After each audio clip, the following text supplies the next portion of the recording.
It's Ainsley. But first, Rel. Yes, hello everybody and welcome back to EGL9. It is the Turtle Beach Call of Duty Spring Championships and wow, what a game. Yeah, that game was actually phenomenal. It's happened twice now. We just had the Prophecy going up against the Epsilon game, and that went all the way down to the wire. That was Slum, Search and Destroy, another 5-5 game, and then that game right there was so close, but actually a really good game, just edging it. It was actually the first time that I've seen Parasite get really loud. That was the whole crowd liked that one, but that was the first time that I've actually seen Parasite do that, and he went off. Yeah, I don't know if anyone heard it down the microphones or if it was actually put on the stream, but Parasite basically launched out of his chair and he was celebrating quite a bit, I think it's fair to say, but the whole crowd started applauding him as well. It was nice to see him getting involved with the banter. Of course, great sportsmanship shown at the end, though. Handshakes and hugs by all. And good luck to Fariko as they advance further in the bracket. But we have another Fariko team now on the main stage going up against the three-quarter Irish team of Epsilon. This is promising to be a good one, Slay. So yeah, we got Epsilon going up against Fariko Allstars. Fariko Allstars been fighting their way all the way through the loser bracket all day. I don't believe they've actually dropped a game or possibly even a map. They've been absolutely storming through. On this morning on the feature stage, we had Fariko Dragons go up against Fariko Allstars. Fariko Dragons got swept 3-0. And then who did they go on to play?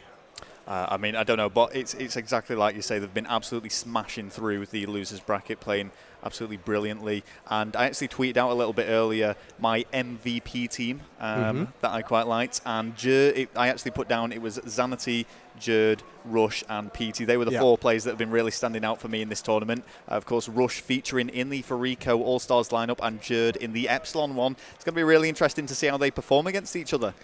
Yeah, I'm going to be honest. Tiny asked me while we were watching the last game who I thought the MVP was for the event, who I would vote for the MVP, and I honestly couldn't say one person. And I said I'm going to have to wait till the grand finals are over before I'm going to be able to call it. Because right now, as you said, Epsilon has Jerd. Jerd has been going off the entire tournament, especially I heard in the Millennium game. Yes. He was on fire. Rush, in all the games that I've seen him so far, over on the feature stage, he has been absolutely destroying.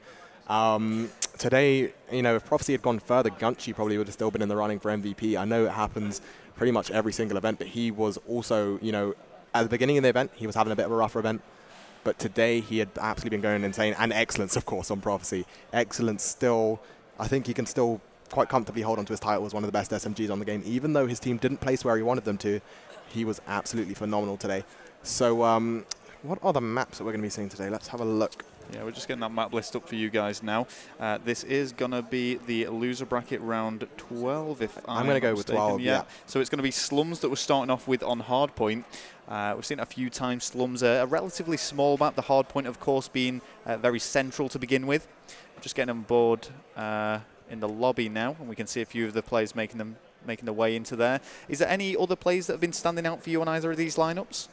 No, I think really, Crazy on Fariko All-Stars. Crazy has been playing so well, making those clutch plays. We saw them at ESL. We saw them on the ESL online qualifiers as well. A lot of people thought it might have been only because he was online, but he's been playing so well at this event, along with Rush on that Fariko lineup.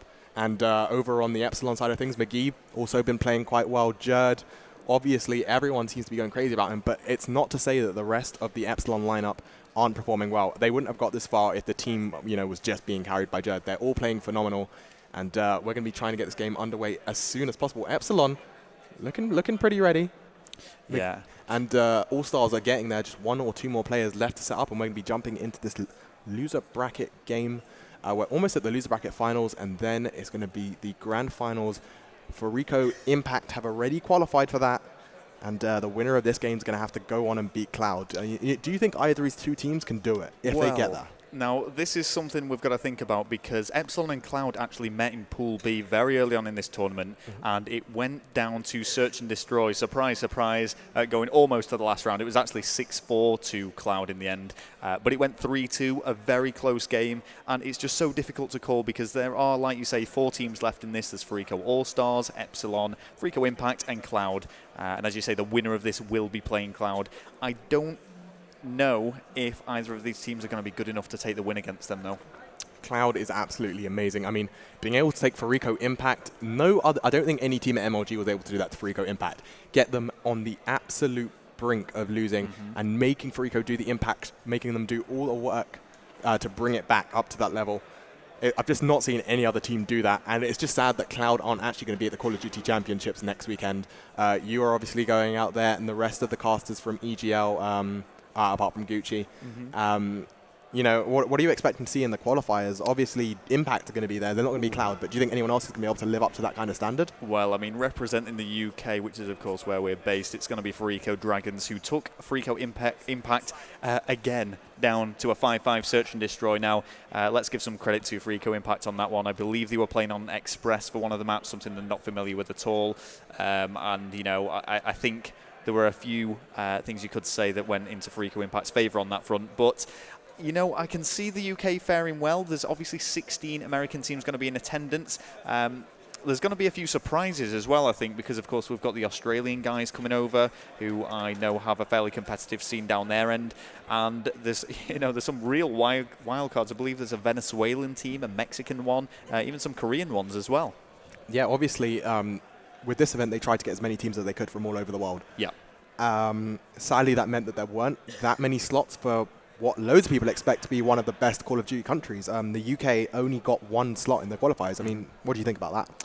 Well, it's you know, it's open to a lot of controversy, really. And Fariko Dragons, I mean, they've not got the best placement here, but I think they are a really good team to be representing our country, or sovereign state, if you want to get technical. But yeah, it's going to be a tough ride for them. Of course, there's going to be some fierce competition at that event, and with such a huge cash prize, the pressure is really going to be on for them. All right, so we are almost ready to get underway. Fariko Allstars are all seated. Epsilon, almost all of them are in the lobby. We are just waiting on Rush on the Fariko side, and we're waiting for, let's see who we're missing, Sowers to join on the Epsilon side. Yeah, Sowers, an ex-Prophecy member himself. Quite interesting, really. He's actually beaten Prophecy twice since his departure from their team. So, you know, that's got to be quite nice for him. But yeah, every time Prophecy seems to make a team change, it always seems to be the person that they drop that does so well. So obviously Shane making it into the loser bracket final and potentially the grand final. And obviously Sowers sitting here right now. So we are almost ready to go. I think we have to wait for the one more stream to join up. We have the, of course, the French stream provided by Millennium, if I'm not mistaken. And they're also going to be casting this game.